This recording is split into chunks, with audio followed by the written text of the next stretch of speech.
All right, everyone. How's it going? Today we have a very special guest, Jane Marie here. All right. So, just to get this started, how are you doing today? I'm doing well, thank you. Everything's good. Excellent. So, can you kind of give the audience a bit of an understanding about who you are, what you're about, what your message is, and sort of why you think it's important to be here today? So, first of all, thank you so much for having me. I really appreciate it, and I'm excited to have this conversation. I run Screens in the Ego Literary Magazine, which is an open source magazine that allows people to answer questions and engage creatively with questions like why does the world feel empty? And what are moments when I actually felt full? Excuse me, I'm a little sick, so if you hear that in my voice. You sound perfect. Thank you. I appreciate that. I appreciate the affirmation. So a lot of the questions are like, why are so many people in the world so unhappy right now?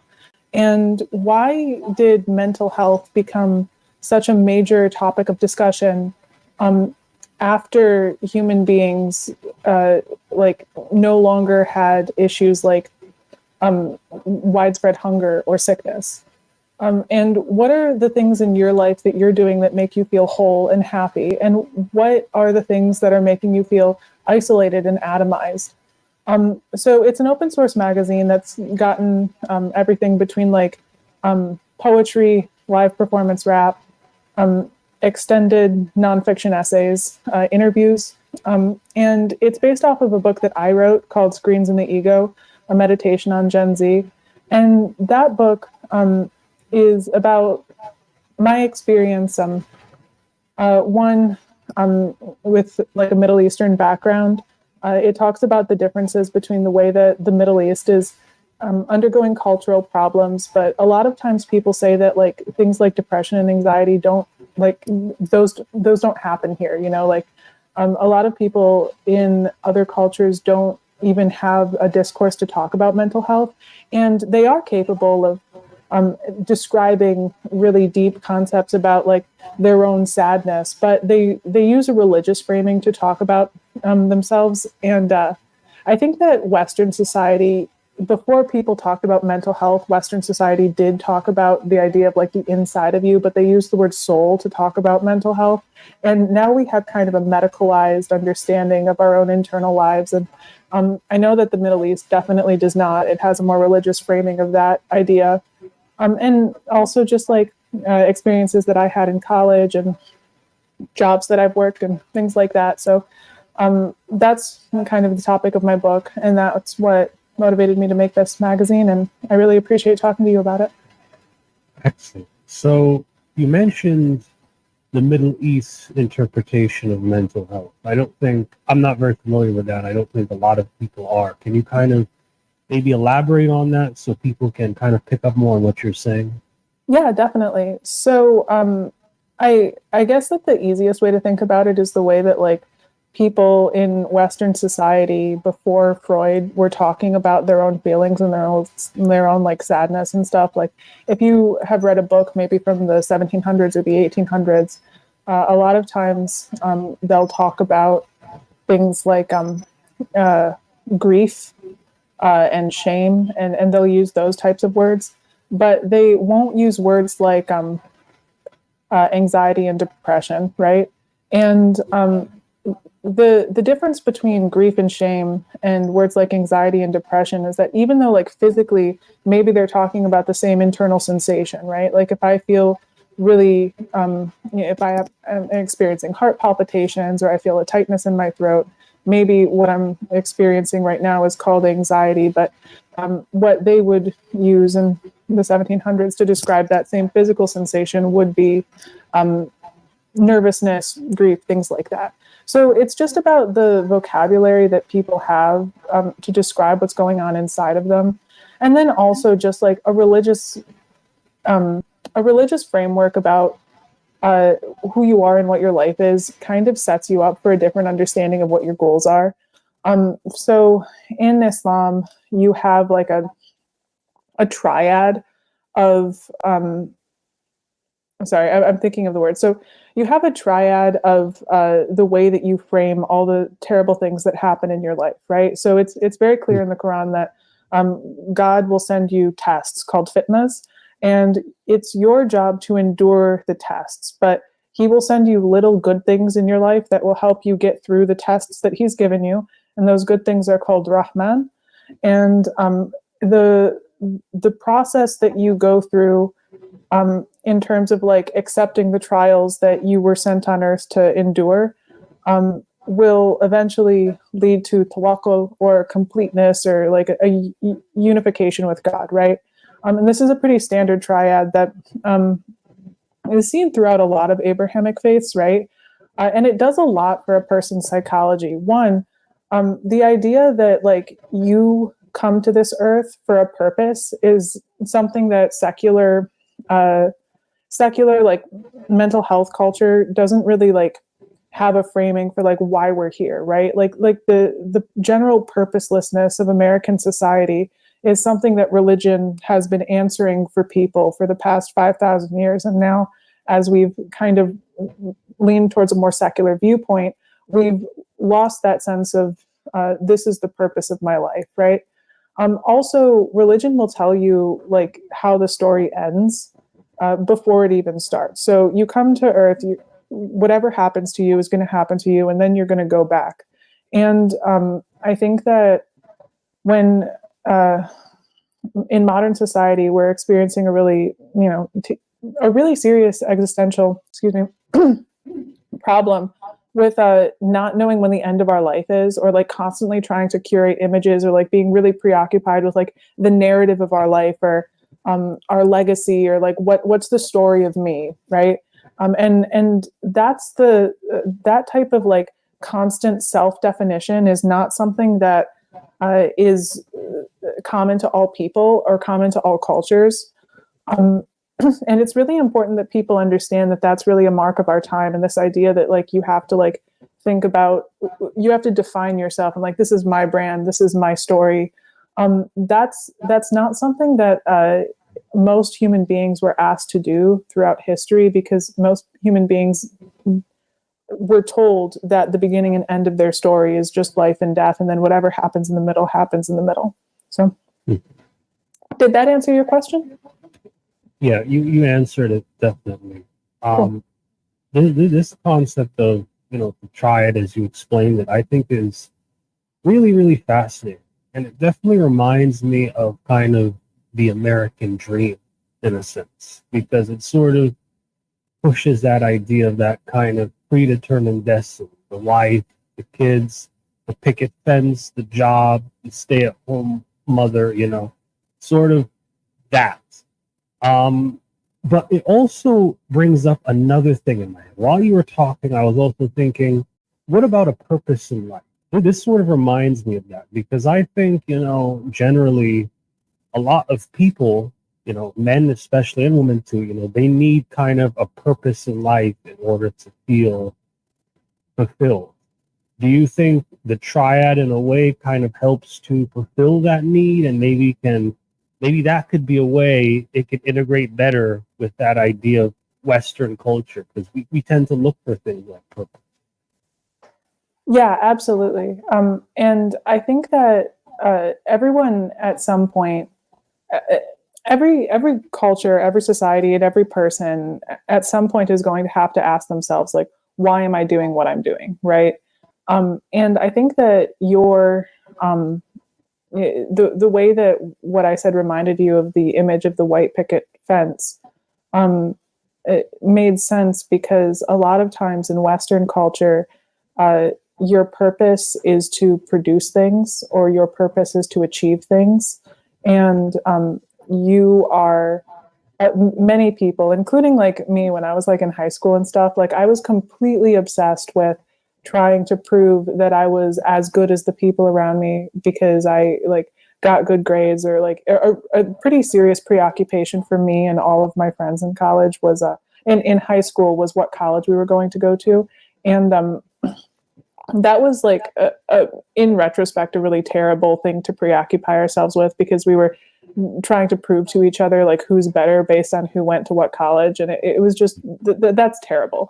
but it did kind of feed into, like, we didn't decide that ourselves. Like, our school, I went to a public school in Ann Arbor, Michigan, right? So it's not like I was in that fancy of an environment. But our school and the people who I knew were like constantly rating themselves against their own academic achievements, sports achievements, if they were like the captain of the swim team or whatever they were. Like, they constantly were trying to show how much they could do, and how much they could do was a testament to what they were worth, right? And a religious framing says your achievements don't matter, right? The only thing that matters is the morality of the actions that you can control, right? So if you get up in the morning and you call your great aunt, then you have honored God with your actions, and that and that is something good that you've done. And then you go on with your day and you like hold the door for someone, and then you have a choice between like telling a lie and telling the truth, and you choose to tell the truth, and you've honored God, right?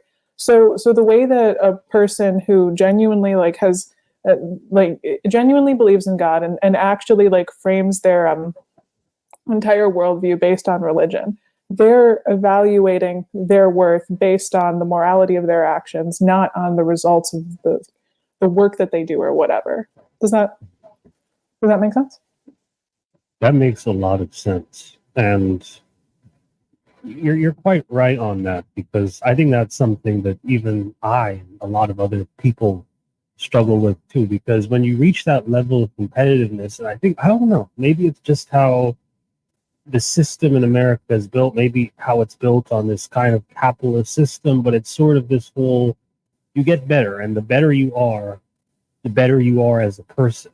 And what we don't think about is valuing people on how well we treat others. And I'll be frank with you here. I've fallen victim to that plenty of times, and I think many people have too. I mean, you have as well. You just said that, but I did. So my thing is this: how did that sort of influence your life and kind of turn you who you are, sort of into the woman that you are today? If that made any sense. Yeah, absolutely. So when I was a really little kid, I had cancer, and I couldn't I quarantined before everyone quarantined. And I spent a lot of time with my grandmother, who's an Arab American woman. And the earliest memories of my childhood that were like really like wonderful, where I felt safe and happy, were with this woman. And I internalized a lot of her ideas about the world, right? And then I got better and I started going to school. And I went through all of the developmental milestones that everyone goes through, right? I had a best friend, and then my best friend didn't want to talk to me anymore. And that like had reverberating waves of like self-consciousness that I didn't think were possible. Like I felt really destabilized when I lost my best friend. And then I went through like middle school, high school, whatever. And then I got to college, and I thought that college was going to be the place where I really defined myself. But unfortunately, I experienced a series of like just dysfunctional relationships. And I thought that I was going to get a PhD. I've always really liked writing, and I thought that I was on track. Like I had studied Arabic literature and comparative literature, so I could read books in Arabic and Spanish, which was pretty unique. And I thought that that would like get me into a PhD program. But unfortunately, there was so much like political anxiety, and I just had like a lot of trouble like actually making genuine connections with like my professors. So I wasn't able to like launch myself into my career the way that I had imagined that I would be able to. And when I graduated and I decided, you know what, I don't want to get a PhD.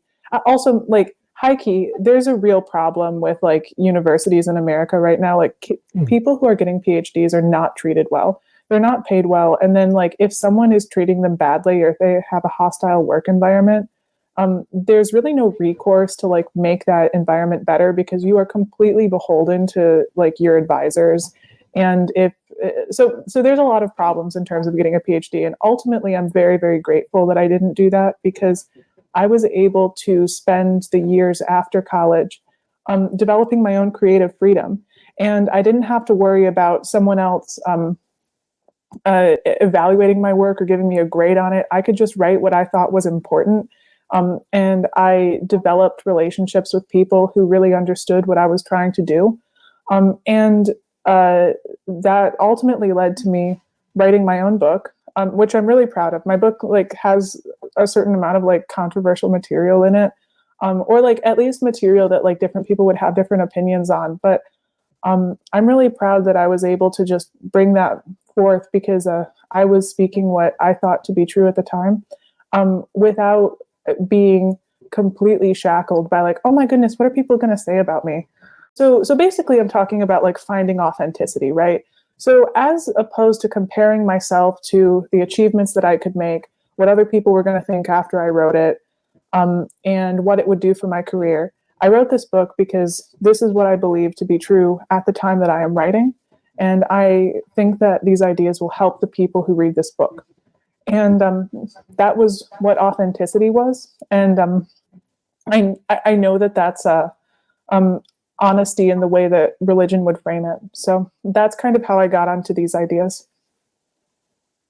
Yeah. I definitely agree with a lot of that because I don't think, college is 100%, necessary. Like my father, he had a PhD, but, I might be going for it too, but I'll be honest with you. My mother was a college dropout.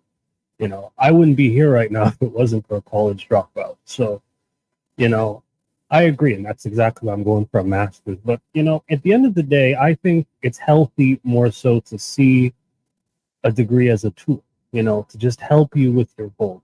And I really respect, the fact that you were able to not follow others and kind of just go down your own route. And Thank again, you. that sounds quite tough though. So you're bilingual technically because you could do Spanish and Arabic or Yeah. So in 2020, when I graduated, I was reading full chapter length books in both Arabic and Spanish. I haven't done that as much anymore. But yeah, I would say that like if I took a test on proficiency, I'd probably get like intermediate for both of those languages. okay. Yeah, all right. So that's very, very impressive. So Yeah. I'm just thinking here though. So as you began to dive into your journey of becoming an author, how was it like writing those books? How was it like writing, your first book, your second book, etc.? Because I've done hundreds of interviews and I always love diving into the creative headspace of a lot of these authors. Because a lot of times they might have difficulties becoming self-published, or they try to work with someone else, or they have difficulties writing every single day. They get things like writer's block. There's always an interesting story to it. So how was it like writing your first? So the first thing that I wrote that I got published and eventually I published again in my book was about having cancer. And it's actually about the mind-body disconnect that people May I experience. ask too, what type of cancer was it? It was acute lymphoblastic leukemia, which is I think cancer of the blood. Those words don't mean a lot to me. Because I didn't understand anything about like my own level of sickness or this idea that like I was more likely to die than anyone else when I was a little kid going through it. So in a weird way, having cancer was like the best like time of my childhood because I was like in a completely safe space mentally, with the people around me. Like I was like with people who loved me 24/7. And I think that a lot of like, especially females who go through cancer treatment at an early age, do develop, this is going to sound really weird, but it's like a common thing. They develop a certain way of disconnecting from their body that's not unlike the way sexual assault victims disconnect from their body, because as a child you have to like just like stand there and let people like stick needles into you, or like you have, oh, the doctor's coming in like stripped naked and let him like perform this painful procedure on you, and you just like have to do it, right? So the mental effect of like prolonged cancer treatment can have a psychological effect of like mind-body disconnect. And that's something that a lot of people who do not experience prolonged childhood illness might not be aware of, but it is a thing that's pretty common for people who go through it. And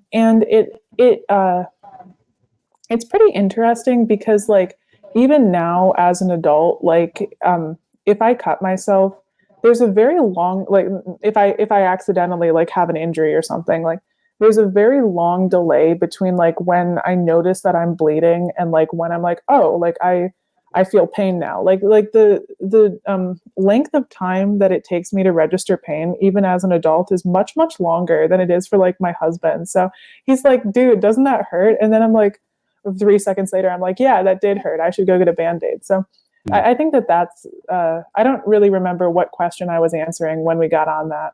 Can you remind me your question? Yeah, so I was basically I kind of pushed you off topic there because I was interested more so in the cancer discussion. Mm-hmm. But just to bring it back though, I was just asking, how do you go about being an author? How was it like kind of writing your first book, and kind of what was the experience like? Yeah. So the first thing that I got published was about cancer. It was called Why I Hate Bananas, and it was just kind of a funny piece that talks about the mental and psychological effects of it, and also the fact that like someone who I knew like passed away, and like all of that stuff, like early encounters with death, things like that. And then the next piece that I wrote was trying to talk back to a lot of the problems that I saw in the atmosphere of college. So I think that it's really harmful for people to pursue mental health without understanding like what mental health really is, right? Like I think that there's some like really, really bad versions of mental health going around. And for example, I know a lot of people, and maybe you haven't encountered this, but I know a lot of people who say that they are experiencing crises that they are not actually experiencing, and maybe they are experiencing like. Maybe they say that they're suicidal, but they would take like one pill instead of like actually like pursuing a method to like want to die, right? And this is a really important thing to consider because the primary goal of any mental health treatment is to alleviate the mental health treatment, right? But there's like a lot of issues, especially with women who have much higher suicide rates, but who have much lower like rates of actually committing suicide. There's a lot of people who think that they are suicidal, but they are not actually doing things that would result in death. Essentially, what they're doing is self-harming with medication, and experimenting with the idea of wanting to die within the context of like people who they know will help them, right? So that was an experience of like witnessing. I was an RA, and I also just like had friends that had difficulty, and they weren't getting helped by their doctors. Like that's the thing. Like I knew so many kids, so many girls who would like go to the therapist or go to a counselor and say, "Hey, I need help," or "Hey, like I'm really struggling right now," and they didn't. Their symptoms were not alleviated by the therapy, right? And that's kind of like just true for all of society, because the mental health rates for Gen Z are upward of 40%. Like we're talking like 1 in 2 people, 1 in 1.5 people, 40% of Gen Z is suffering from a mental health issue. And that precludes the idea, that means that mental health professionals and public health do not have control of this situation, right? like the rates of people who have long-term reliance on therapists and long-term reliance on antidepressants are so high that we know that a lot of the treatment that people are getting is not working, right? And that's not to say that there aren't individual counselors who can help you, because there absolutely are. But there's also a lot of really, really bad counselors and really, really bad ideas. And taking it back to the example of like people who think that they're committing suicide but are not, like there's kind of this weird idea that you have to believe people when they are saying that they have the mental health issue. You should read the book to describe it, because the book describes it a little bit better than what I'm saying now. But the thing is that you have to be real about the mental health issue that you are having. You do. You have to actually look at the symptoms and the behaviors, and you have to say that it is what it is. And you cannot develop self-esteem if you act badly. You just can't do it. You can't. If you want to genuinely respect yourself as a person, then you have to act in a respectable way. You don't have to like fake yourself into respecting yourself if you do things that are respectable, right? So this idea of developing self-esteem despite pursuing extremely destructive behaviors, drinking too much or whatever, like just being a really crappy friend. If you drink too much and you don't pay back people who've given you loans, and you are just a really nasty friend, and then you turn around and you try to develop self-esteem, it will not work, because you can't respect someone who is not respectable. But if you act in a way that is respectable, then you don't have to fake yourself into respecting yourself, because you'll have genuine self-esteem, because you know that you're a good person, self-evidently, because that's the way that you act, right? And that's like a fundamental teaching of religion, right? That people who are religious and who are evaluating themselves based on the goodness of their actions don't have to spend time wondering if they're good or bad, because they are as good as they were able to follow the commandments. Excellent. And that, you really hit a lot of different points there regarding self-harm. No, it was a lot. And the thing is, what you did is you kind of provided a generalized summary of kind of what was in your books. Now, I'm trying to remember here, was it the banana book that this was all in, or was it the other book? Yeah, it's short stories. So they're all published short stories in one book called Screens and the Ego, which is what my magazine is based off of. But yeah, the actual short story that I wrote, that's one of the most like widely read. Not that I'm that widely read, but of the stuff that I have written, that one has been more widely disseminated than the other stuff that I've written, and it's called Screens and the Ego, and it's a short story about. It's a fictionalized version of some real experiences, but I changed I changed a lot of characteristics to preserve privacy and whatever. So the story as it's written isn't true, but the content and the message is true, right? The underlying content and the concepts are true, and it's about how people who are seeking mental health treatment are not really helped. That's one of the main books, and that's why is that an important anecdote? Because I developed the courage to write something that was not being written about before, and that was kind of considered taboo to write about. And there's not really like a standard vocabulary that I could build off of, right? There weren't exactly the right words to describe what I was talking about, and yet I tried to depict it.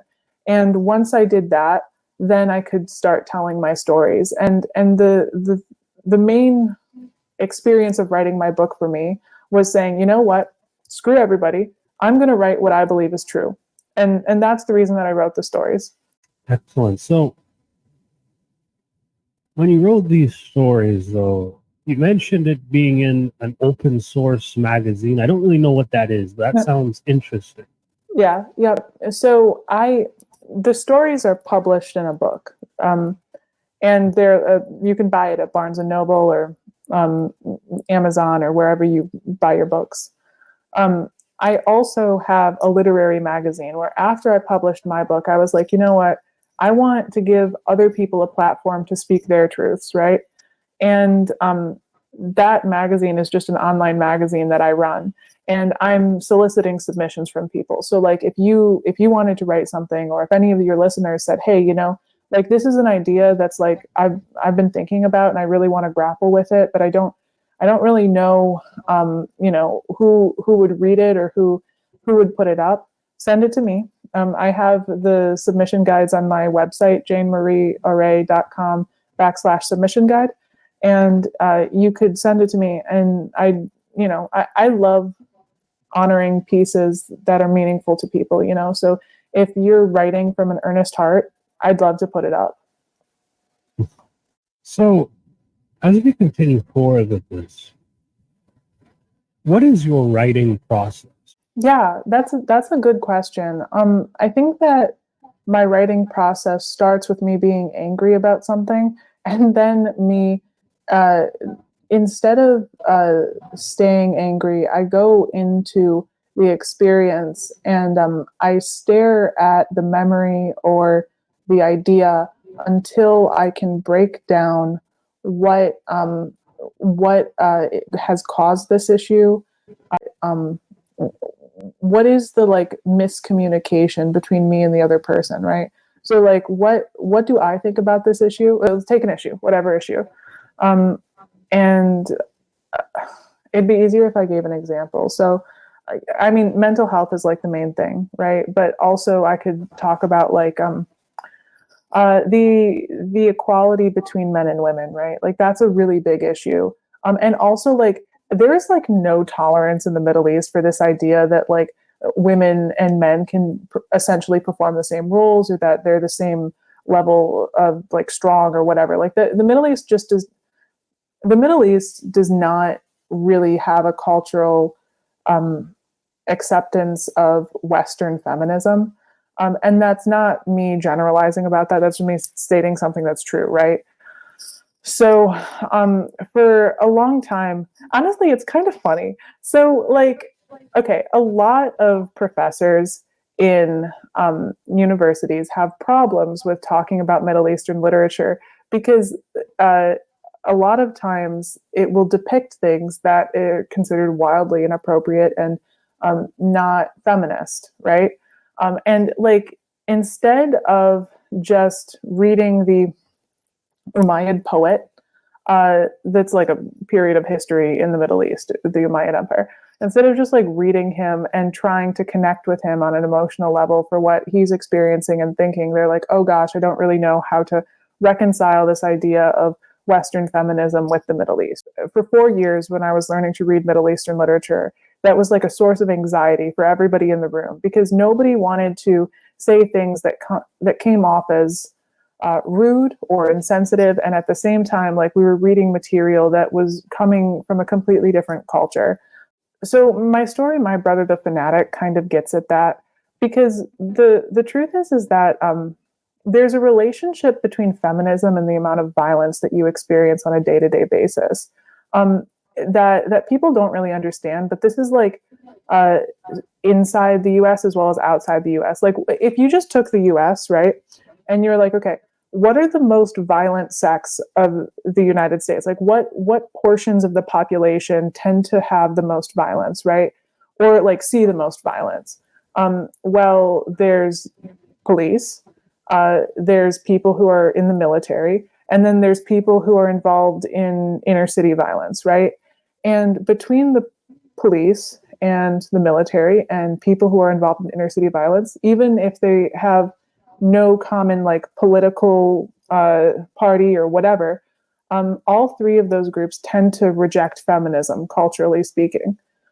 Whereas people who don't really interact in violent areas or see combat regularly tend to be more feminist, right?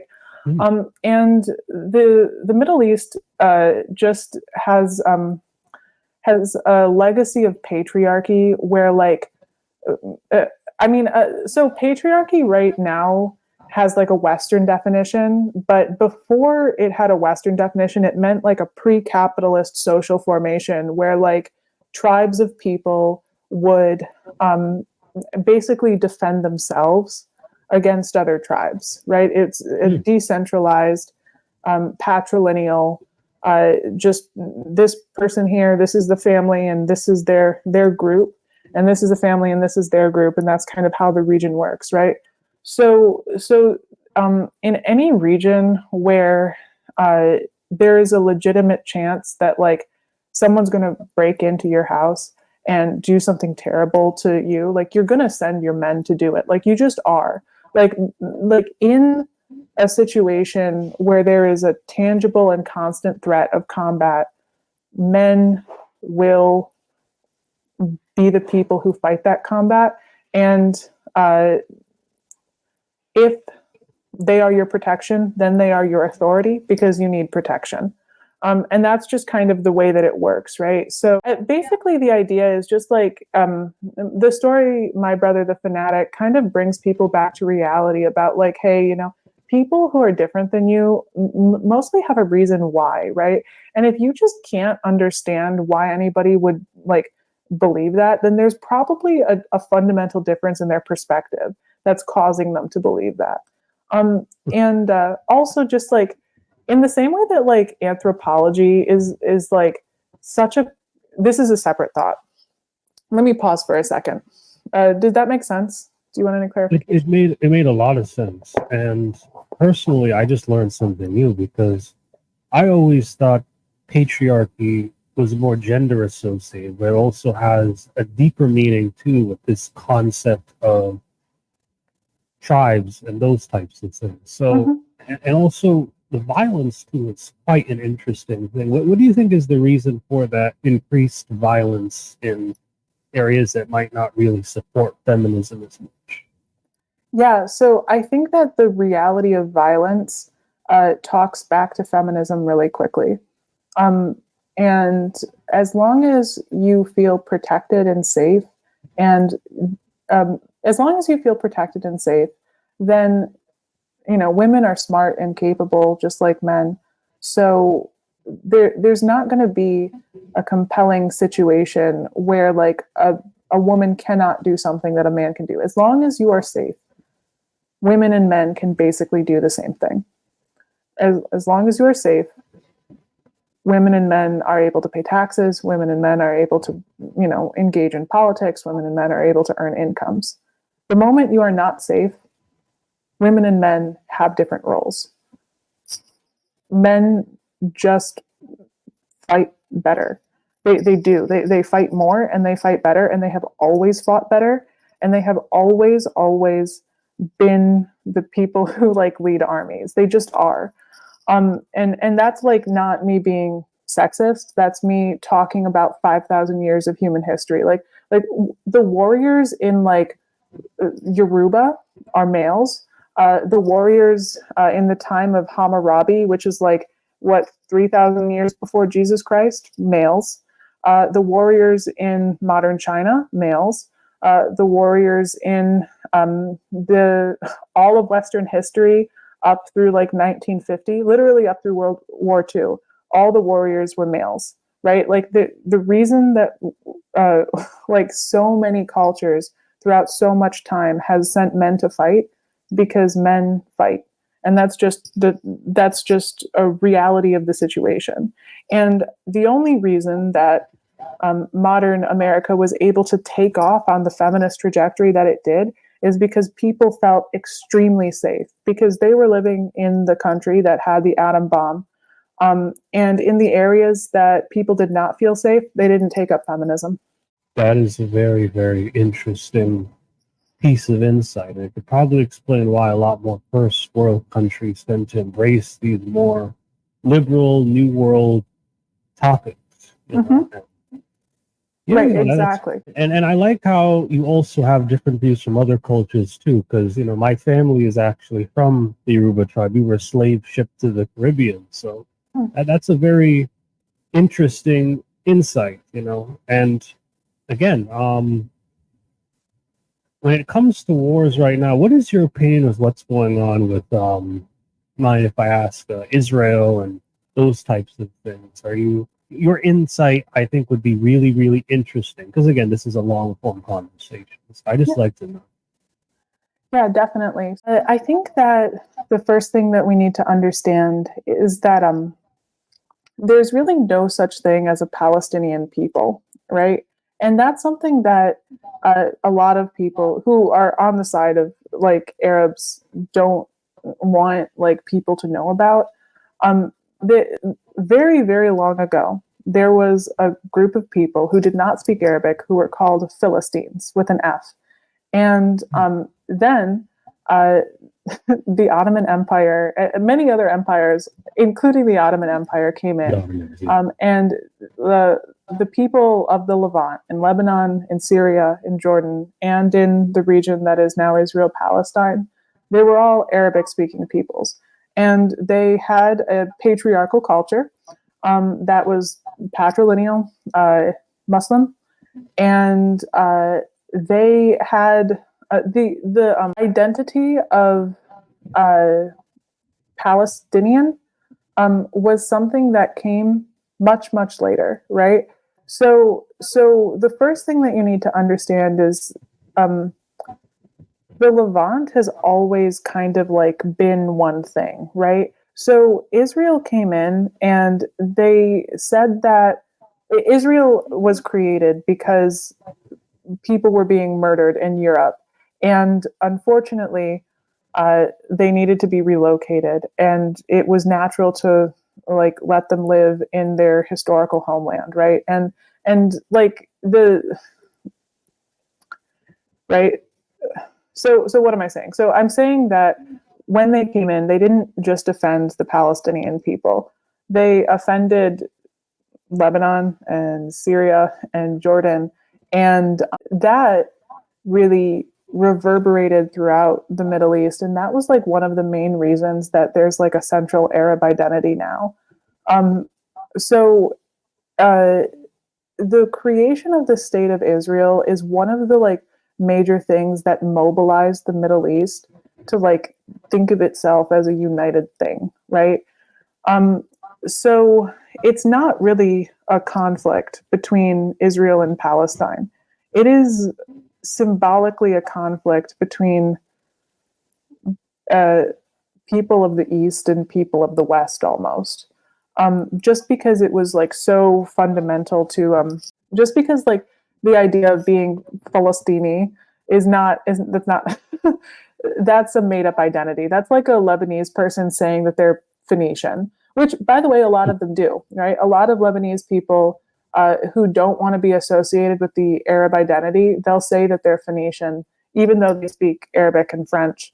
They'll say that they're not whatever. They're like going back to like identities from like ancient times in the Middle East. I think that I don't really have a solution like that I can propose in terms of like understanding like Israel and Palestine. I think that any violence is terrible. And I think that both sides kind of believe that the other one started it. But at the same time, I do think ultimately, if the Palestinians laid down their weapons, I think that there would be peace in the region. I don't think because currently the people who are like really like prodding right now are Palestinians, right? Like with what happened with October 7th, which was really just terrible. And if someone comes into your country and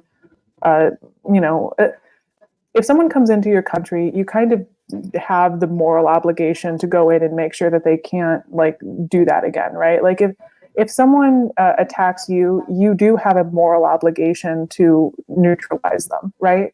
But the problem with this conflict and with so many other prolonged conflicts is that both sides believe that the person who started it was the other side, and because of that, it's kind of difficult to establish a narrative because there's two competing narratives. But one thing I will say about it is that like the idea of Palestine is not really the issue. That's not the fundamental thing that we're fighting. like the thing that is being fought in the Middle East, the difference between Israel and Palestine. It's the entire Arab world trying to say to the Western world, hey, get off our land. And the thing is that historically, the Jewish people do have a claim to that land, because if you believe in the Bible, then you believe that, like, the Bible or the Quran or any Abrahamic faith, then you do know that, like, Jewish people were in that land before. So that's, I'm not sure if that's super insightful. Do you have any other questions about that? Yes, yes. So I do. Do you think this situation is similar to the one going on with Russia and Ukraine in a sense? No, I don't think that it's similar with Russia and Ukraine, because Ukraine has historically been part of Russia for a very long time, right? So I did watch the interview with Putin and Carlson, but I also knew like a lot of the stuff before Putin said what he was obviously going to say, which was that Ukraine was historically a part of Russia. The entire idea of a Russian identity extended to that region far, far before the Soviet Union. Ukrainian, like, the language is not, it shares about 60% of the vocabulary of Russian. And it's always kind of been part of that empire. So basically, after the Soviet Union collapsed, Russia tried to, like, make peace with the US, right? And one of the things that they did is they said, hey, can we be part of NATO? And I think it was Bill Clinton who they asked that to. And Bill Clinton was like, no, you cannot be part of NATO. And they're like, hey, but, like, we want to be part of your trade network. And they're like, well, no, you can't. And they're like, hey, like, one of the really important like, ways that we trade is through the Mediterranean, and the only way to do that is through the ports, like through the Black Sea and in Ukraine. And so they decided that Ukraine was going to stay a neutral territory. It was going to be independent from Russia, and it was going to stay a neutral territory.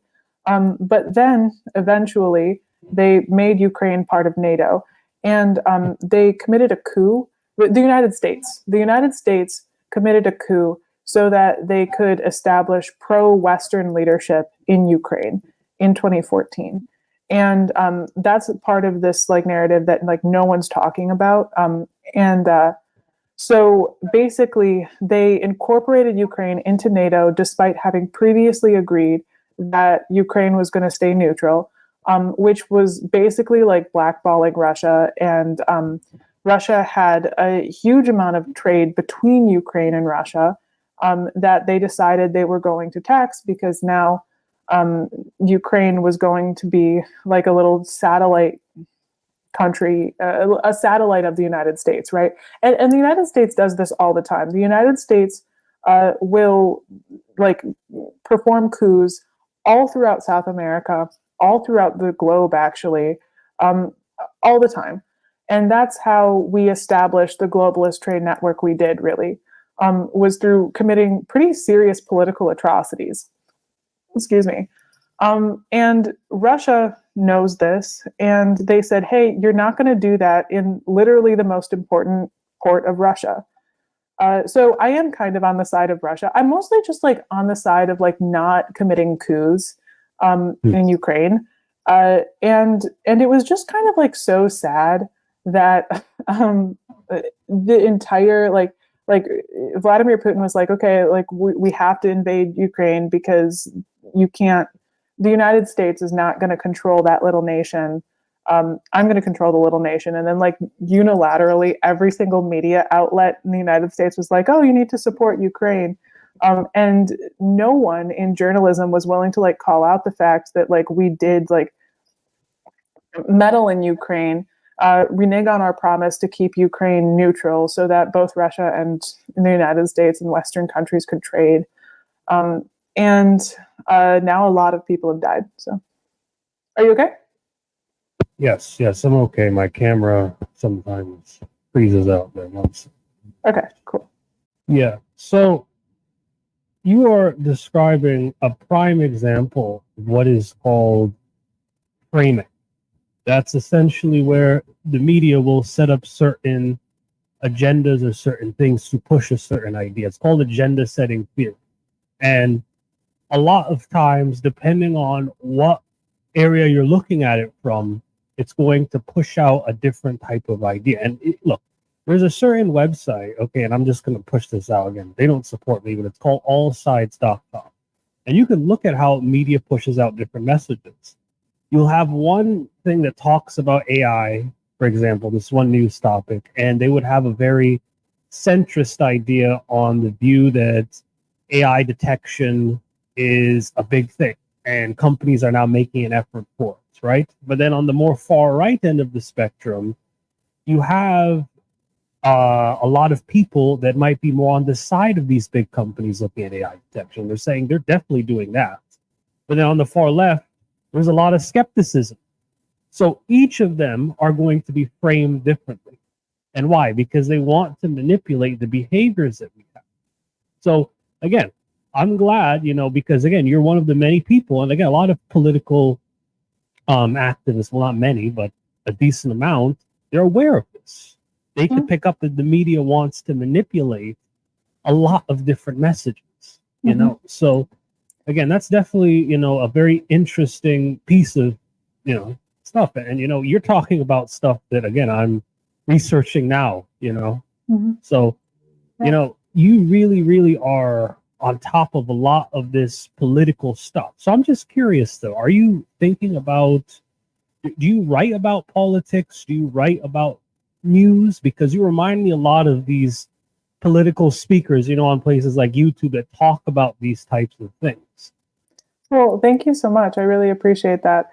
Also, I agree that I think that it's so respectable when someone is like, you know what, I'm going to get both sides before I render my opinion. And the website was bothsides.com or what, all sides? Allsides.com.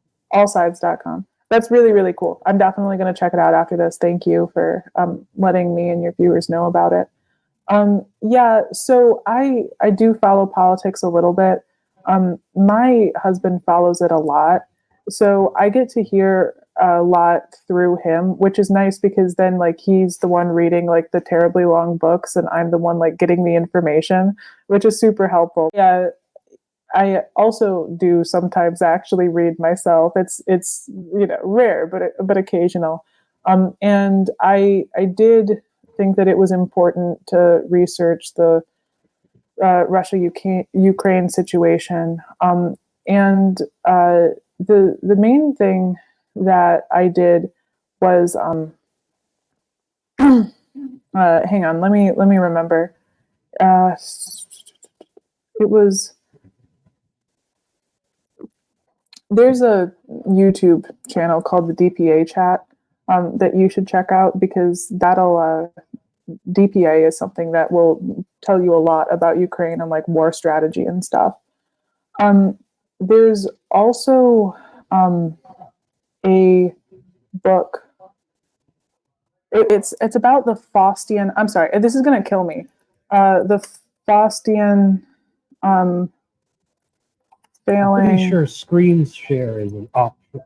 Okay. Do you know how to do that? I can't remember the book. So there's this idea of the Faustian ethic, which is like the fall of the West. And there's some guy wrote something really profound about it, and I read it, but I can't remember. So I'm sorry. Okay. No, I'm familiar with Faust. I think I heard about him in English class, I think, in high school. Yeah, English is not my specialty, but I think he's the guy that tried to make a deal. Mm-hmm. You could kind of explain a little bit if you want to. Again, no biggie. Right. So he tried to make a deal, and the idea is that the deal that he made is symbolic of the way that the West lost its soul, right? Because the West kind of sold out in terms of like deciding that we would do anything for profits, that we didn't have to care about our people. There was this idea for a while in like the early stages of capitalism and mercantilism that this was like something good for humanity, and that was coming from like a culture like the medieval ages where kings would control you. if you had to like just do what the king said always, or you would die. And if the king said that like Joe Smith gets to own the salt mine, but he's obligated to give you salt, but he owns the salt mine, and you're like, hey, that doesn't make sense because he owns it and he's not going to give it to me. You just had to like work it out, like whatever like bizarre, ridiculous thing that satisfied the king, satisfied the king, whatever it was, you just had to do it because he was the central authority. And so there was this idea like, hey, like we can take on these transactions as the people. And if we take on these economic transactions, then we can ultimately create a system that works because we'll act according to our self-interest, and it'll create a like ecosystem of trade and commerce that ultimately benefits everybody, which is the idea of the invisible hand, right, by Adam Smith. And this idea that like the people can control trade, and ultimately the people who are, bringing things that are valuable to people are the ones who are making money, which is just in the sense that if you are bringing value to people, then you have earned that money. And then, like capitalism just like sold out. And there is nothing just about inheriting massive amounts of wealth because you own a company that exploits your workers, right? So that's kind of the critiques of capitalism and the beginning of Karl Marx, and the idea that the bourgeoisie are really doing something that is denying a huge amount of people control over their life and agency and the ability to like act according to their own self-interest, right? So that's kind of the idea of like Faust made a deal with the devil. So the idea was like the West sold out when the goal changed from like being a fair system to not. And I don't think that anyone would argue that like Russia is a fair system. Like you have to understand that like being a serf in Russia in the 1800s was exactly like slavery. Like people could be like ripped from their family and sold to a different burgher. I think that's what they're called, to pay off their lord's debt. And there was no human rights, and there was no appeals process, and there was like just like the amount of abuses that they have recorded of like some guy, like his like cattle are starving and he needs to get through the winter, so he like lets his cattle graze on public property without a permit, and then like his children are like tortured to death or whatever. Like that thing happened in Russia really regularly, and it was based on fear. They controlled the population based on fear, and then in World War One, literally one, they sent all of their young men to die with no shoes, and they sent them on horseback when Germans were bringing machine guns to World War One. So they were like 100 years behind in terms of like technology and war strategy. They also didn't care to properly equip their men. And that was not okay with people. So they had a revolution in 1917. And for a moment, it really seemed like they were going to do something that like emancipated the people, gave them the opportunity to like reclaim their own agency and their own self-respect, because being under the thumb of a violent regime, it takes away all of your self-respect. And finally, they started developing this rhetoric that was like, hey, we the people are going to do this thing together. And basically, it's a terrible tragedy in Russia. It's a terrible, terrible tragedy because the people were like, we are the Soviet Union, and we believe in equality for all people. And the people who controlled that narrative corrupted it, and they established the same authority. They established an equally authoritative regime, granted with less like human rights abuses. Like you're a lot less likely to be like boiled alive in Russia right now, but it's still like they perverted what was supposed to be emancipatory, and they used the rhetoric that was like, we're all in this together, comrade, you're my comrade, I'm your comrade, and they established the exact same structure. So when we talk about kind of the way different cultures are set up, different cultures are designed, and how this all works, you mentioned this idea that kind of we're going through the opposite of maybe what's happening, maybe what we were talking about in history before with the manifest destiny. Something now bad, something now that's causing a lot more issues. How do you think these issues maybe could influence the role that authors play? Because I notice in a lot of these times, whether there's good times in America, bad times, how do you think authors could make a change or an influence, no matter how small or how different that may be? Yeah, I think that authors can help people have a vocabulary for what they're seeing, and they can also create um, an understandable narrative behind what happened to them and why, or what happened to their society and why.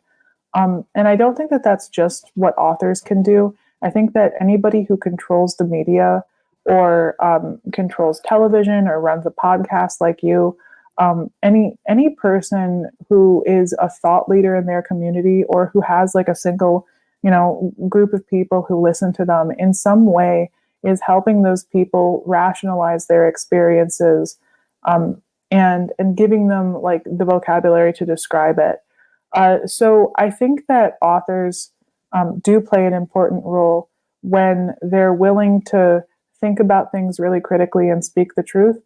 Um, I also think that authors, unfortunately, just don't have as wide of an audience as, like, say, podcasters right now, because a lot less people are reading. Because it takes a lot. It's a lot emotionally to like read something and keep your eyes glued to the page. It's a lot easier to watch a movie. I definitely watch more movies than I read, even though I really like reading.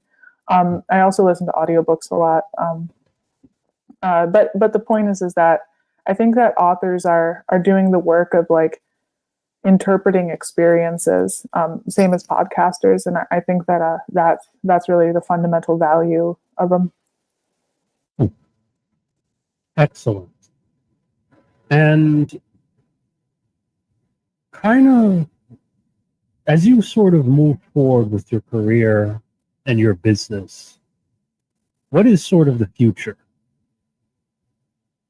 I don't know. That's a really good question. I really hope so.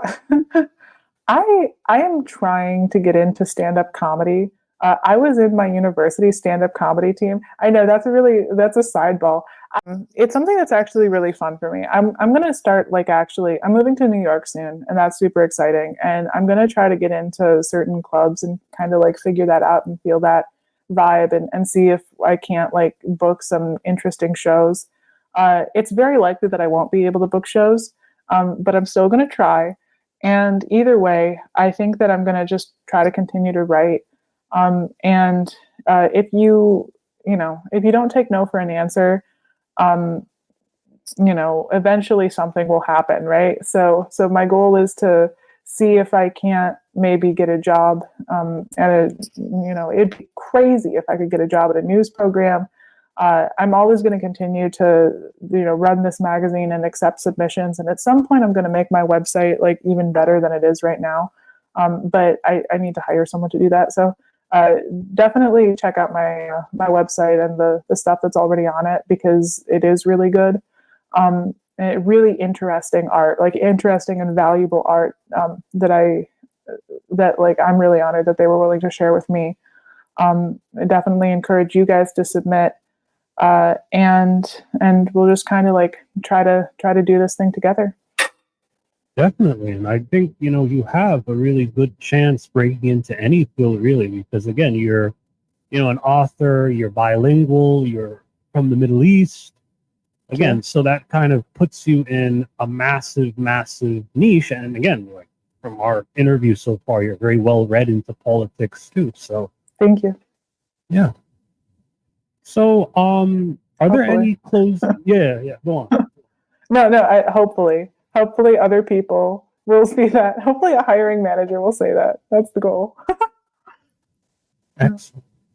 Thank you. So, So before we kind of close off this interview, are you ready to close it off now, or do Yeah. you want to? I don't have anything else. I really appreciate your questions. No problem. So, are there any closing words you'd like to tell the audience, or anything that they would like to get from you in order to further improve their book?